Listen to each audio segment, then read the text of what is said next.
Hello दोस्तों, जय हिंद।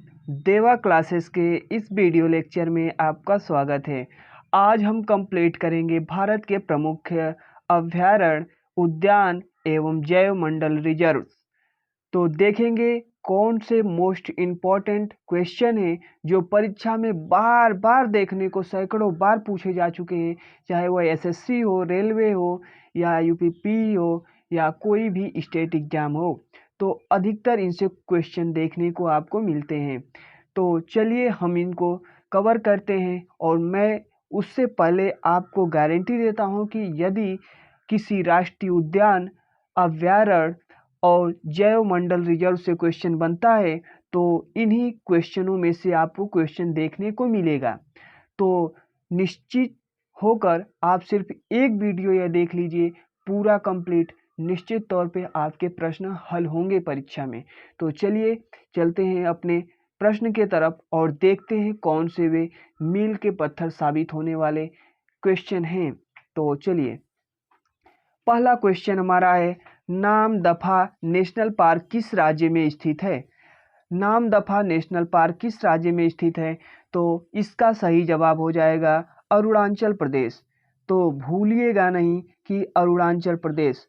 अरुणाचल प्रदेश में कौन सा नेशनल पार्क प्रसिद्ध है? तो नामदफा। तो जैसे आप रिलेट कर सकते हैं कि अरुण और आंचल, अरुण और आंचल, अरुण नाम का लड़का के साथ आंचल चली गई तो उसके घर वाले उसके नाम से क्या लिखा दिए? दफा। दफा मतलब कि कोई केस कर दिए, दफा लिखवा दिए उसके साथ। तो याद रखेंगे कि कैसे नाम दफा कहाँ? अरुणाचल। हिमांचल भी हिमा और आंचल हो सकता है, लेकिन आप अरुणाचल याद रखेंगे कि अरुणाचल नाम दफा। ठीक, अगला क्वेश्चन की तरफ चलते हैं। अगला क्वेश्चन हमारा है कि निम्नलिखित में अरुणाचल प्रदेश का बायो रिजर्व है। बायो रिजर्व कौन सा है? जीव मंडल रिजर्व कौन सा है? तो हमारा सही जवाब हो जाएगा दिबांग। दिबांग, इसे दिहांग दिबांग के नाम से भी जाना जाता है। इस बायोस्फीयर रिजर्व को दिहांग और दिबांग के नाम से भी जाना जाता है। तो क्वेश्चन याद रखेंगे आप। अरुणाचल में दो मोस्ट इम्पॉर्टेंट इनसे क्वेश्चन आप प्रीवियस ईयर पेपर उठा के देख लीजिएगा, इनसे क्वेश्चन देखने को मिलते हैं। अरुणाचल प्रदेश के यही दो सबसे मोस्ट इम्पॉर्टेंट बायोस्फीयर रिजर्व और उद्यान हैं। तो पहला हमारा था नामदफा और दूसरा है हमारा दिबांग, दिहांग दिबांग।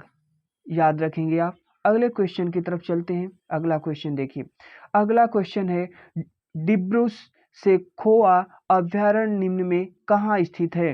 डिब्रू सैखोवा अभयारण्य निम्न में कहाँ स्थित है? तो इसका हमारा सही जवाब हो जाएगा असम। असम में डिब्रू सैखोवा, आप नाम सुने होंगे कि असम असम में एक जगह है डिब्रूगढ़। डिब्रूगढ़ का नाम आपने सुना होगा। तो उससे आप रिलेट कर सकते हैं कि डिब्रू सैखोवा अभयारण्य निम्न में से कहाँ है? तो वह कहाँ पे है? असम में है। अगला प्रश्न देखते हैं। अगला क्वेश्चन हमारा है, असम का कौन सा अभयारण्य एक सींग वाले गैंडा के लिए प्रसिद्ध है? एक सींग वाले गैंडा के लिए कौन सा अभयारण्य असम का प्रसिद्ध है? तो वह हमारा है काजीरंगा। याद रखेंगे क्या? काजीरंगा। उसके अलावा हम इसमें और देख लेते हैं कि कौन कौन से असम के अभयारण्य हैं। तो मानस अभयारण्य, काजीरंगा आपने देख ही लिया, और इसके पहले क्वेश्चन में हमने डिब्रू सैखोवा को भी कवर कर लिया। तो यह तीनों जो अभयारण्य हैं वह असम के अभयारण्य हैं। तो आप याद रखेंगे मानस असम, असम मानस, असम मानस और काजीरंगा। काजीरंगा एक सींग वाले गैंडा के लिए असम का सबसे प्रसिद्ध अभयारण्य है, नेशनल पार्क है। और डिब्रू सैखोवा, डिब्रू सैखोवा, इन तीनों को आप याद रखेंगे। तो यह सब कहाँ के हैं? असम के हैं। अगले क्वेश्चन को देखते हैं। अगला क्वेश्चन हमारा है, कंचनजंगा। कंचनजंगा किस राज्य में स्थित नेशनल पार्क है? किस राज्य में स्थित नेशनल पार्क है? तो इसका हमारा सही जवाब हो जाएगा सिक्किम, जिसको हमने बाद में अपने भारत में विलय किया था। याद रखेंगे कि कंचनजंगा में कौन सा अभयारण्य स्थित है? ये सिक्किम में कौन सा अभयारण्य स्थित है? तो कंचनजंगा। कंचनजंगा का काजीरंगा, सॉरी, सिक्किम का एकमात्र अभयारण्य कंचनजंगा है। याद रखेंगे आप। अगले क्वेश्चन की तरफ चलते हैं। अगला क्वेश्चन हमारा है, नोक्रेक राष्ट्रीय उद्यान किस राज्य में स्थित है? नेक्रोक राष्ट्रीय उद्यान किस राज्य में स्थित है? तो नेक्रोक आपसे इससे रिलेट कर सकते हैं नोक, इसमें आ रहा है नोक। नोक नोक पे जब भी आप पैर रखेंगे किसी की भी नोक पे, तो वह आपको हमेशा हानि ही पहुंचाएगा, कष्ट ही, तकलीफ ही पहुंचाएगा, अर्थात घायल ही करेगा। तो यहाँ पे मेघालय, देखिए इसमें कहीं घाला दिख रहा है आपको, तो नेक्रोक जब राष्ट्रीय उद्यान की बात करेंगे तो नेक्रोक राष्ट्रीय उद्यान मतलब इसमें नोक आ रहा है, और नोक कहाँ पे हो सकता है? मेघालय, अर्थात मेघालय ही किसी को क्या कर सकता है? घायल कर सकता है। नेक्रोक राष्ट्रीय उद्यान मेघालय। चलिए अगले क्वेश्चन की तरफ चलते हैं। अगला क्वेश्चन हमारा है, रॉयल बंगाल टाइगर, ऐसा प्रश्न आपको पूछा है एसएससी ने कि रॉयल बंगाल टाइगर के लिए प्रसिद्ध सुंदरवन राष्ट्रीय उद्यान किस राज्य में स्थित है? तो इसका हमारा सही जवाब हो जाएगा पश्चिम बंगाल। कहाँ? पश्चिम बंगाल। और उस राष्ट्रीय उद्यान का नाम क्या है? तो उसका नाम है सुंदरवन राष्ट्रीय उद्यान। सुंदरवन राष्ट्रीय उद्यान रॉयल बंगाल टाइगर के लिए प्रसिद्ध है, और वह कहाँ पे है? तो हमारा पश्चिम बंगाल में है। तो याद रखेंगे कि सुंदरवन, आप जानते ही होंगे कि जो गंगा और यमुना का डेल्टा है वहाँ पे बनता है, वहीं आप सुंदरवन भी देख सकते हैं। सुंदरवन पश्चिम बंगाल में है, ठीक। अब याद रखेंगे, यहाँ पे बना है रॉयल बंगाल टाइगर के लिए राष्ट्रीय उद्यान। अगला क्वेश्चन देखते हैं। अगला क्वेश्चन हमारा है, उड़ीसा का सिमलीपाल राष्ट्रीय उद्यान किसके लिए प्रसिद्ध है? उड़ीसा का सिमलीपाल राष्ट्रीय उद्यान किसके लिए प्रसिद्ध है? तो इसकी पिछली बार ही एमटीएस में यह प्रश्न पूछा जा चुका है कि सिमलीपाल राष्ट्रीय उद्यान कहाँ का है? तो उड़ीसा का है। कहाँ का है? उड़ीसा का। तो याद रखेंगे यह किसके लिए प्रसिद्ध है? तो यह भी प्रश्न बना है, तो यह हाथी के लिए प्रसिद्ध है। किसके लिए? हाथी के लिए। तो उड़ीसा का सिमलीपाल राष्ट्रीय उद्यान किसके लिए प्रसिद्ध है? तो हाथी के लिए। याद रखेंगे आप इस क्वेश्चन को। चलिए अगले क्वेश्चन की तरफ चलते हैं। अगला क्वेश्चन है हमारा, वाल्मीकि तथा उदयपुर राष्ट्रीय उद्यान किस राज्य में स्थित है? तो यह दोनों राष्ट्रीय उद्यान बिहार में स्थित है। कहाँ पे? बिहार में। बिहार में आप याद रखेंगे कि वाल्मीकि, ब से वाल्मीकि, ब से बिहार, वाल्मीकि राष्ट्रीय उद्यान और उदयपुर राष्ट्रीय उद्यान कहाँ पे स्थित है? तो बिहार में है। आप याद रखेंगे इसको। तो चलिए अगले क्वेश्चन की तरफ चलते हैं। और यह बिहार में चंपारण में स्थित है। बिहार के चंपारण में जो वाल्मीकि राष्ट्रीय उद्यान है वह बिहार के चंपारण में है। तो आप याद रखेंगे, चंपारण आप जानते ही हैं इतिहास से कितना ज़्यादा प्रसिद्ध है चंपारण। क्वेश्चन नंबर 10 देख लेते हैं कि निम्न में झारखंड राज्य में बना राष्ट्रीय उद्यान है, वह कौन सा राष्ट्रीय उद्यान है जो झारखंड राज्य में है? तो इसका हमारा सही जवाब हो जाएगा बेतला। बेतला। याद रखेंगे कहाँ? तो बेतला राष्ट्रीय उद्यान कहाँ पे स्थित है? तो यह झारखंड में है, बेतला। तो यदि आप अपने स्वास्थ्य को रखना चाहते हैं अखंड, तो आप खाएंगे बिना तला, मतलब बेतला। बेतला दो ही में आता है, झारखंड और उत्तराखंड। तो अखंड मतलब कि यदि आपको अखंड रखना है अपने स्वास्थ्य को, तो कहाँ कैसा खाना चाहिए आपको? बेतला। अर्थात झारखंड में कौन सा राष्ट्रीय उद्यान है? तो बेतला राष्ट्रीय उद्यान है। चलिए अगले क्वेश्चन को देखते हैं। अगला क्वेश्चन हमारा है, उत्तराखंड के राष्ट्रीय उद्यान है, मतलब इनमें से कौन से उत्तराखंड के राष्ट्रीय उद्यान हैं? तो इसका सही जवाब हो जाएगा ये सभी। ये सभी राष्ट्रीय उद्यान उत्तराखंड में स्थित हैं। कौन कौन? तो नंदा देवी, जिम कॉर्बेट और राजा जी। नंदा देवी राष्ट्रीय उद्यान, जिम कॉर्बेट राष्ट्रीय उद्यान, राजा जी राष्ट्रीय उद्यान कहाँ पे है? तो उत्तराखंड में है। और यह निश्चित तौर पे इसे याद रखिएगा, इनसे प्रश्न निश्चित तौर पे पूछे जाते हैं और पूछे भी गए हैं। तो यह काफ़ी ज़्यादा मोस्ट इम्पॉर्टेंट हो जाते हैं।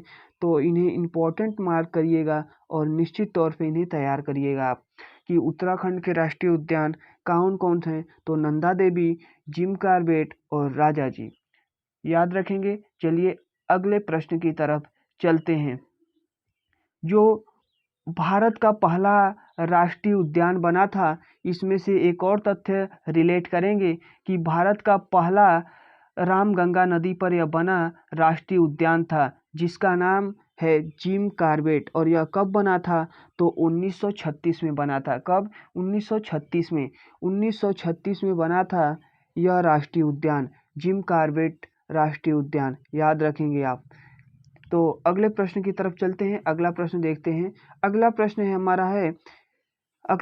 हमारा है सलीम अली नेशनल पार्क किस राज्य में स्थित है? सलीम अली नेशनल पार्क किस राज्य में स्थित है? तो देखिए, यह एक सलीम अली, आप समझ सकते होंगे कि जम्मू कश्मीर इसका सही उत्तर होगा। क्या होगा? सही उत्तर कैसे रिलेट करेंगे? तो सलीम मतलब कि जम्मू कश्मीर में अधिकतर वहाँ की जनसंख्या मुस्लिम है, तो सलीम अली एक मुस्लिम नाम आपको लग रहा होगा, जिससे आप रिलेट कर सकते हैं कि यह कहाँ का नेशनल पार्क है। सलीम अली नेशनल पार्क तो जम्मू कश्मीर का है। अगला क्वेश्चन चलते हैं। अगला क्वेश्चन है चंद्रप्रभा राष्ट्रीय पक्षी अभयारण्य कहाँ पे है? तो इसका सही जवाब हो जाएगा उत्तर प्रदेश के बनारस में। उत्तर प्रदेश के बनारस में चंद्रप्रभा राष्ट्रीय पक्षी अभयारण्य है, तो याद रखेंगे। इसी तरह उत्तर प्रदेश का दुधवा नेशनल पार्क है, याद रखेंगे। कौन? दुधवा नेशनल पार्क, और यह उत्तर प्रदेश बनारस में स्थित है। कौन? तो चंद्रप्रभा राष्ट्रीय पक्षी अभयारण्य। अगला क्वेश्चन देखते हैं साइलेंट वैली। अभी जस्ट इसके पहले पूछा था परीक्षा में एसएससी ने कि साइलेंट वैली कहाँ स्थित है। तो साइलेंट वैली कहाँ स्थित है? कहाँ के लोग ज़्यादा सरल स्वभाव के होते हैं, शांत स्वभाव के होते हैं? तो जहाँ के लोग सबसे ज़्यादा पढ़े लिखे होंगे, ज़्यादा शिक्षित होंगे, उनकी साक्षरता ज़्यादा होगी, तो वे लोग शांत होंगे। तो साइलेंट वैली कहाँ हो जाएगी? तो इसका सही जवाब हो जाएगा हमारा केरल। केरल के लोग क्या होते हैं? काफ़ी पढ़े लिखे होते हैं, उनकी साक्षरता अत्यधिक है, तो वे लोग शांत रहते हैं। इससे आप रिलेट कर सकते हैं कि केरल में कौन सी वैली है? तो साइलेंट वैली। चलिए अगला क्वेश्चन है हमारा इंद्रावती राष्ट्रीय उद्यान। इंद्रावती राष्ट्रीय उद्यान किस राज्य में अवस्थित है? तो इसका हमारा सही जवाब हो जाएगा छत्तीसगढ़। कहाँ पे? छत्तीसगढ़। तो यहाँ पे और दो राष्ट्रीय उद्यान हैं, लेकिन वे काफ़ी ज़्यादा इम्पोर्टेंट नहीं है। आप जैसे मैं आपको बताता हूँ कि इंद्रावती राष्ट्रीय उद्यान है और एक घासी राष्ट्रीय उद्यान करके है, तो यह सब ज़्यादा इम्पोर्टेंट नहीं है छत्तीसगढ़ के। लेकिन आप याद रखेंगे कि घास को उठा के छत पे डाल दो। क्या कर दो? छत पे डाल दो। तो किसके छत पे? इंदिरा के छत पे। इंद्रावती राष्ट्रीय उद्यान किस राज्य में स्थित है? तो हमारा सही जवाब हो जाएगा कहाँ पे? तो छत्तीसगढ़। कहाँ पे? छत्तीसगढ़। मतलब कि एक घासी राष्ट्रीय उद्यान है और इंद्रावती राष्ट्रीय उद्यान, यह सब राष्ट्रीय उद्यान कहाँ पे है? छत्तीसगढ़ में है। तो चलिए अगले क्वेश्चन की तरफ चलते हैं, और इसमें दो इम्पोर्टेंट हो जाते हैं, जैसे कांगेर राष्ट्रीय उद्यान। कौन? कांगेर राष्ट्रीय उद्यान। और संजय गांधी राष्ट्रीय उद्यान। संजय गांधी राष्ट्रीय उद्यान। संजय गांधी राष्ट्रीय उद्यान देखेंगे आप। संजय गांधी राष्ट्रीय उद्यान, संजय गांधी राष्ट्रीय उद्यान, घासी राष्ट्रीय उद्यान और इंद्रावती राष्ट्रीय उद्यान, और एक था कांगेर राष्ट्रीय उद्यान। तो जैसे इसको कैसे रिलेट कर सकते हैं कि घासी राष्ट्रीय उद्यान मतलब घास को उठा लो, और कांगेर मतलब कहाँ गिरे, कहाँ पे गिरा है, तो कांगेर राष्ट्रीय उद्यान। छत्तीसगढ़ मतलब कि घास को छत पे, तो कोई कहे कि नहीं छत पे डाल दो। कहाँ पे डाल दो? छत पे, मतलब छत्तीसगढ़। इसका सही जवाब हो जाएगा कांगेर राष्ट्रीय उद्यान कहाँ गिरे? तो छत पे डाल दो। और इंद्रावती, इंद्रावती मतलब कि इंदिरा के छत पे डाल दो, संजय के छत पे डाल दो। तो यह सब सही जवाब हमारा क्या हो जाएगा? छत्तीसगढ़। संजय गांधी, इंद्रावती, कांगेर तथा एक और हमारा क्या था? तो वह था हमारा संजय गांधी, कांगेर, इंद्रावती। यह सब कहाँ के हैं? तो छत्तीसगढ़ के हैं राष्ट्रीय उद्यान। चलिए अगला क्वेश्चन देखते हैं। अगला क्वेश्चन हमारा है श्री वेंकटेश्वर राष्ट्रीय उद्यान कहाँ स्थित है? तो आप नाम से रिलेट कर सकते हैं कि ऐसे वेंकटेश्वर, रेड्डी, यह सब नाम कहाँ पे आते हैं। तो आप याद रख सकते हैं कि वेंकटेश्वर कहाँ का है? तो यह हमारा आंध्र प्रदेश का है। कहाँ का? आंध्र प्रदेश का। वेंकटेश्वर राष्ट्रीय उद्यान कहाँ स्थित है? तो आंध्र प्रदेश में स्थित है। तो आप अधिकतर लोगों का, आंध्र प्रदेश के लोगों का नाम भी वेंकटेश्वर, पी मणि वेंकटेश्वर, ऐसे ऐसे नाम आपको देखने को मिलते हैं। तो आंध्र प्रदेश का कौन हो जाएगा? वेंकटेश्वर राष्ट्रीय उद्यान। अगला क्वेश्चन देखते हैं। अगला क्वेश्चन है, निम्न में साइबेरियन सारस पक्षी के लिए प्रसिद्ध राष्ट्रीय उद्यान है, अर्थात कौन सा राष्ट्रीय उद्यान साइबेरियन राष्ट्रीय पक्षी के लिए प्रसिद्ध है? तो इसका हमारा सही जवाब हो जाएगा घाना या केवलादेव। घाना और केवलादेव। लेकिन यह कहाँ पे स्थित है, यह प्रश्न पूछा है, तो इसका सही जवाब हो जाएगा राजस्थान। कहाँ पे? राजस्थान। निम्न में साइबेरियन सारस पक्षी के लिए प्रसिद्ध राष्ट्रीय उद्यान है सारस, राजस्थान में स्थित, और उसका नाम है घाना राष्ट्रीय उद्यान या केवलादेव राष्ट्रीय उद्यान। केवलादेव, केवलादेव, केवलादेव या घाना राष्ट्रीय उद्यान। केवलादेव या घाना राष्ट्रीय उद्यान कहाँ पे है? तो राजस्थान में। और यह किसके लिए प्रसिद्ध है? तो साइबेरियन सारस पक्षी के लिए प्रसिद्ध है। याद रखेंगे। अगले प्रश्न की तरफ चलते हैं। अगला प्रश्न है, सरिस्का राष्ट्रीय उद्यान। सरिस्का राष्ट्रीय उद्यान कहाँ पे स्थित है? तो इसका सही जवाब हो जाएगा राजस्थान। इसको कैसे रिलेट करेंगे? तो कहाँ पे सबसे ज्यादा रिस्क होता है? रिस्क दिख रहा है आपको? रिस्क, रिस्क, रिस्क कहाँ पे होता है? तो राजा के स्थान पे होता है। तो सरिस्का राष्ट्रीय उद्यान कहाँ पे है? तो राजस्थान में है। रणथंभौर, रणथंभौर एक राष्ट्रीय उद्यान है, वह भी कहाँ पे है? तो हमारा राजस्थान में है। रणथंभौर, रणथंभौर, रणथंभौर, सरिस्का, और एक और है नाहरगढ़। क्या? नाहरगढ़। तो आप याद रखेंगे, रणथंभौर काफ़ी ज़्यादा मोस्ट इम्पॉर्टेंट है, और सरिस्का, तो नाहरगढ़ भी याद रखेंगे अन्य फैक्ट में आप। नाहरगढ़, रणथंभौर, सरिस्का राष्ट्रीय उद्यान कहाँ पे है? तो रण किसके साथ होता है? राजा के साथ होता है, तो याद रखेंगे राजस्थान। चलिए अगले क्वेश्चन की तरफ देखते हैं।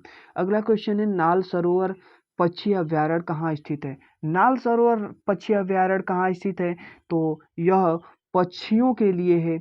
और देखिए आपको लिखा ही है कि नाल सरोवर पक्षी अभ्यारण्य कहाँ स्थित है? तो यह गुजरात में स्थित है। कहाँ पे? गुजरात में। याद रखेंगे, गुजरात में यह नाल सरोवर पक्षी अभ्यारण्य स्थित है। अगले क्वेश्चन को देखते हैं। अगला क्वेश्चन है, इंदिरा गांधी राष्ट्रीय उद्यान कहाँ स्थित है? तो हमारी प्रधानमंत्री रह चुकी हैं इंदिरा गांधी, आप समझ सकते हैं इंदिरा गांधी राष्ट्रीय उद्यान उनके नाम पे बना हुआ है। तो वह कहाँ पे है? तो वह सबसे लास्ट में। आप जानते हैं कि इंदिरा गांधी ने दिल्ली में, दिल्ली हम लोगों की ही राजधानी है, तो दिल्ली में उनका शासन रहा होगा, लेकिन उनका जो राष्ट्रीय उद्यान है वह सबसे नीचे बना है। याद रखेंगे कहाँ पे? तो सबसे नीचे क्या है? केरल और तमिलनाडु मिलता है। तो हमारा सही जवाब क्या है? तमिलनाडु। तमिलनाडु में कौन सा राष्ट्रीय उद्यान है? तो इंदिरा गांधी राष्ट्रीय उद्यान। और कौन से राष्ट्रीय उद्यान तमिलनाडु के हैं? तो और एक हमारा है मन्नार की खाड़ी। मन्नार की खाड़ी कहाँ है? तो मन्नार की खाड़ी कहाँ पे है? तो यह भी तमिलनाडु में है। मन्नार की खाड़ी भी कहाँ पे है? तमिलनाडु में।